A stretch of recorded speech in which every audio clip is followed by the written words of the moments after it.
여기 푸티 작업이 끝나고 방금 요거 제가 간단하게 칠해봤습니다. 요거는 이제 페인트는 그 에나멜 유성입니다. 예, 광나는 걸로 있고, 그 다음에 이제 보통 수용성을 많이 하는데 여기 원래 발려 있는 게 좀 광나는 게 있어가지고, 그리고 지금 조색해가지고 조색해가 왔습니다. 어제 조색하고 오늘은 이제 칠하려고 한번 칠해볼게요. 먼저 이런데 칠하고 빨리 안 칠하면 무서워. 그게 문제야.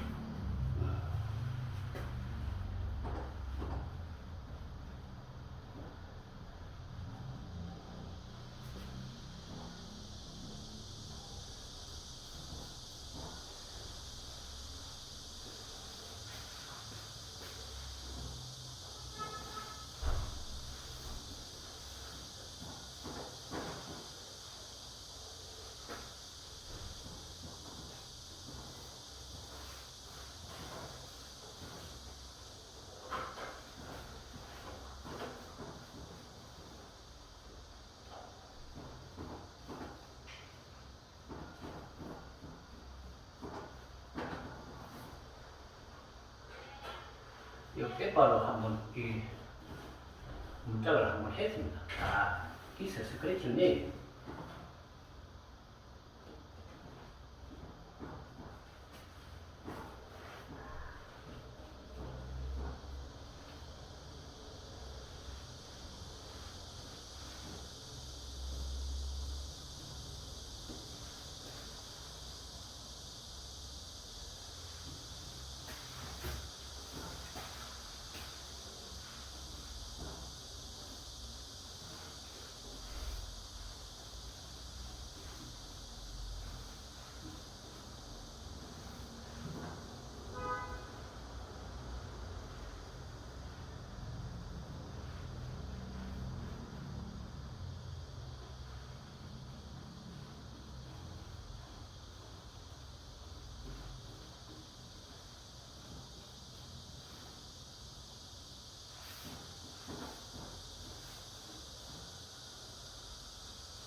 쳐야 되겠다.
자, 됐어. 자, 됐어. 반질반질하네.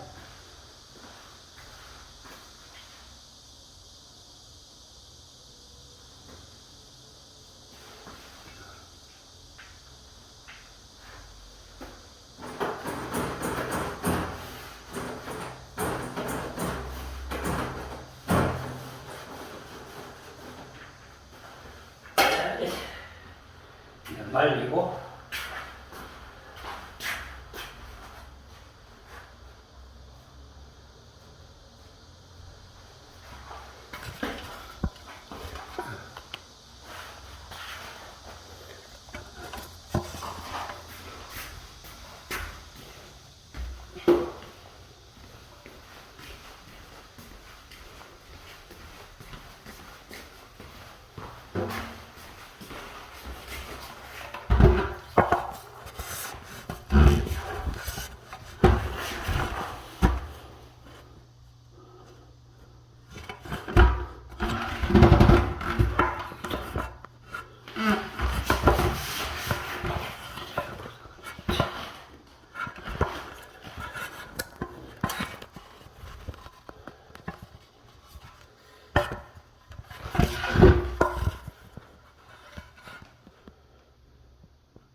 아, 됐다.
자, 우선 한 번 받았는데, 자, 요거는 지금 현재 발란 거는 저 에나멜 유광, 에나멜입니다, 에나멜. 그 일반인들이 셀프로 받으시려면은 페인트 전문가는 뭐 주로 라카를 많이 쓰는데 에나멜 유광입니다. 유광인데, 그 신나를, 에나멜 신나라고 따로 있습니다. 그 에나멜 신나를 부어가지고, 좀, 양도, 길을 좀 처음에는 진하게 하는 것보다는 뻑뻑하게 하는 거에 좀 연하게 하는 게 낫습니다. 연하게 하는 게 낫고, 보통 한 두세 번은 발라야 되니까 한 번에 다 한다고 해가지고 그 다음에 이제 가장 중요한 게 뭐냐면은 수용성은 이제 그 수용성 일반 에나멜 중에 수용성은 멀티멜이라고도 하고 뭐 여러 가지 회사 이런 맛들인데 뭐 물을 약간 조절해가지고 페인트 칠하는데 이제 좀 광이 난다든가 때가 잘 안 차게 한다든가 좀 더 고급스럽게 보이겠다 그러면은 이제 유광으로 반응이 났습니다. 유광 문자로 유광이 나는데 제일 중요한 게 뭐냐면은 이 롤러를 무조건 써야 됩니다. 일반인들이 붓으로만 하는데 이 전문가와 비전문가 차이는 이 롤러인데 지금 현재 이렇게 이 모양이 많이 튀어나와 있지 않습니까? 이렇게 이런 거는 에나멜까지는 무조건 이 스펀지 롤러로 쓰면은 아주 깨끗하게 나옵니다. 스펀지 롤러. 요거 말고 부드러운 일반 그 오뎅 롤러도 있는데 오뎅 롤러도 제가 몇 번 써봤는데 스펀지 롤러가 이게 쿠션이 있어가지고 예 붓기로 이렇게 뿌리는 게 더 좋겠지만은 뭐 일반 셀프를 하신다면은 그냥 스펀지 롤러로 에나멜까지는 스펀지 롤러로 다 커버가 됩니다. 예. 그리고 그 마지막으로 좀 말하면 이 붓으로 하든가 하다 보면은 이게 그 물방울이 생기는데 이게 좀 여러 번 칠한 데는 흘러내릴 수 있는데 요걸 빨리 없애주는 게 제일 중요합니다. 저는 뭐 페인트 전문가가 아닙니다. 또 이제 저쪽에 가서 또 한번 볼게요. 지금 여기는 지금 이 조색을 하면은 보통 뭐 한 15,000원 1리터짜리면은 지금 요 정도인데 지금 요 정도면은 뭐 방문짝하고 문틀하고 뭐 한 4개까지는 두 번 발라도 다 됩니다. 모자라면 또 한 번 더 사면 돼요. 지금 여 아까 한번 한 30분 전에 한번 발랐던 거거든요. 지금 어느 정도 말랐을 거예요. 좀 쉬었다가 가까이서 이래 보면은 지금 저도 뭐 이렇게 페인트 전문가가 아니니까 원래 이거 퍼치를 메카 가지고 해야 되는데 지금 이쪽이 안에 덜 말랐죠? 예, 안쪽이 덜 말랐습니다. 예, 냄새는 좀 납니다. 심하게 나는 건 아니고 냄새는 그 유성은 냄새가 난다고 보여집니다. 원래 여기가 파손된 부분인데 여기가 판이 들렁들렁 떼 있거든요. 타카를 몇 개 쌓아놨더만은 약간 타카 자국도 있네요. 예, 깨끗하게 보이는 게 목적이니까 요건 좀